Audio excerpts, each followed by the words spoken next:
I welcome everyone on this amazing episode of Beyond the Books. Today, our focal point is in line with graduation, the life after graduation. I first want to congratulate our students who made it, who graduated yesterday from various universities, the likes of Uganda Christian University, Kavale University, and Bishop Stewart University. So today, the focal point or the question in line, many people graduate, but a few find jobs. Why is that? That's something we're going to address. And then another thing is, some that find jobs, they ain't in line of their field of study. You study this, but what you're doing is not in line with what you studied. The same question, why is that? It baffles me to a large extent because that's the future. That's where we're going. After research and sharing with the people I interacted with, of course, not everyone would want to be like in the limelight, but I had to collect their views and pick their points, pick what they were trying to put across. So today we are going to share and see how best we can work upon that in line with the whole aim of the podcast, that's Beyond the Books. So the first thing which was raised, we have skills mismatch. So you find the skills I possess, they are not in line with what I'm studying or with what is required at the job place. And then the question which should come in your mind is, how do I realize my skills? How do I come to a conclusion that I can do this? This is what is needed at the field. So when it comes to the concept of beyond the books, you're living life beyond the books. How do you know that I possess these skills? You will need to have to volunteer, take part in social activities which are happening outside the books. And then when you are in an internship place, these people who are bookworms, bookworms, it's only your life, then books, then hostel, then shuttle, or like after lecture, you're in the hostel. So this does not help you to recognize or accept or embrace your skills. So this is why we encourage students, just go out in the field. And it's not like a must that you're going to, be given a job immediately. You have to first volunteer. How do you get these opportunities to volunteer in an activity, or to volunteer at a certain organization, or to volunteer in leading a certain group of people at a workplace?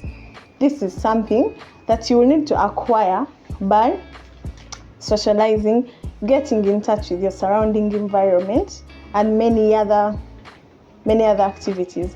And the next reason which was given for unemployment after graduation, we had lack of work experience. But how do you gain work experience yet you do not have an opportunity? That is something which you would ask yourself.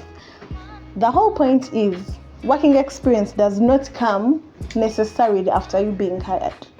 You can choose to embrace the identified opportunities, the spaces which are there, but still the whole thing rotates around outside the books. How do you get these activities?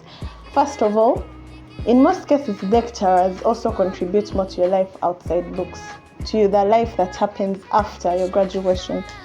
A lecturer is going to identify you, but how are they going to identify you? You see, the whole idea of this whole point is to encourage students to embrace their skills, their innovations. But if you come in class and you're quiet, the lecturer says, okay, we have this point you're going to address, then of course you're going to raise your hand and give your views, and then that's all. But if you can express yourself in other ways, like I can do leadership, I can lead my discussion group, I can lead this, the lecturer is going to identify you as someone who possesses those unique characters. So in case there is something, or if a lecturer has a firm, they are going to hire you to be working there in the meantime before you go in the working environment. So that is one way how you can gain the work experience. Also, working in small groups, there are different projects, different opportunities that come in universities. So it is through these activities, we consider these things small, but they contribute more.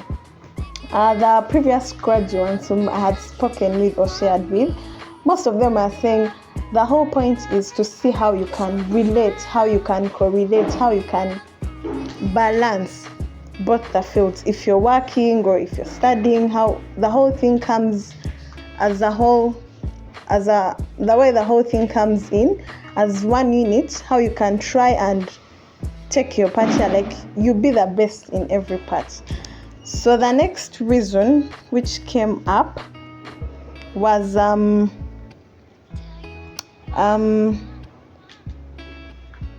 inadequate career guidance. If I'm not mistaken, every university or every institution has the career guidance part.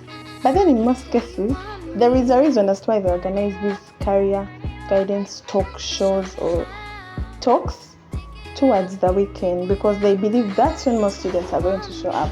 But it turns out most of us will choose to go in the hostel and sleep other than showing up for those activities. But if you make research, most of the opportunities come through these career guidance talk shows or career guidance talks, career guidance experiences that are always offered at different universities. So that is the reason as to why we want to encourage every day. We want to encourage students, we want to encourage learners to take part in these activities that are organized by the universities or the institutions. So that if we go to another question which we were meant to address today in this episode, we had why do some graduates work outside their field? Let me say I've graduated in the field of computing, but the next day I'm working in the field of agriculture. Why is that? So the first one, of course, some are going to be positive, others are going to be negative, but it's up to us to see how we can align these things with a dynamic world, because it keeps on changing every minute. Something new comes up, and something which we were seeing yesterday or today is erased or phased out. So the first one, we had transferable skills, where they explained that graduate skills are applicable to other industries. You might be in this field, let me say in the field of business, but of course there is a reason as to why we study communication skills, because they are going to help you learn how to communicate, learn how to relate with other people in other fields. So if you have these skills that are transferable, in most cases you find you have an upper hand, that you can work here the same time as you try to balance the field of majoring. So the next part is changing interests. When you find that you're shifting in career aspirations. But what brings this? If you do not acknowledge, if you do not realize your potential while you're still at campus. Because you might ask yourself, how do I realize, or how do I acknowledge that this is my interest? I'm interested in this. Of course, there are very many activities that are going to come up. Very many are going to come up. But you as a student, how are you going to embrace them? You have to create time for the things which add value to yourself. There is a reason as to why we have very many activities happening in different universities, very many competitions that come up. There is a reason as to why those things are there, because you have to go there, take part where it's possible, contribute where necessary, because it is through those things that you find out you're more interested in this part. This is where some people are going to find they're more interested in debating, others are going to be more interested in business, others in career guidance. You find your interest lies in different other things alongside your field. So if you take part in different things that are happening outside the classroom, you find you're realizing your interests. In most cases, when people realize, they actually tend to focus more on what they love to do most. Because when you're doing something that you're enjoying, it yields more results. The next part was lack of specialization. This comes with the education system, where you find we have broad and non-specialized degrees. Like, you're pursuing a degree, but it is very broad. It is not specialized. So this is why we would actually encourage our young learners to always make proper research before choosing or before picking interests in different degrees at the university. Of course, the university is not going to come and choose for you. It is you to make sure that you liaise your activities, you liaise your interests with the degree that you would want to pursue. How is it going to help you in future? So if you acknowledge or if you see exactly what you want, it will help you in future, because you're not going to have indifference in opinions. You're not going to have a problem getting in touch or choosing exactly what you want to do or what you want to be. And then the last one was personal fulfillment. This is why you find a person is pursuing passion over traditional career paths. And this is where we call upon every student to be bold, be of strong will, because at some point you're going to find yourself challenging the traditional things that have been in existence. So how does this come up? You have to be bold and strong will. How are you going to develop this trait? Of course, you're going to keep challenging yourself. If something comes, then you have to stand up and speak out, regardless of who is going to support you or who is behind you or who got your back. So you have to make sure that you can actually challenge different things that come amidst your course of study.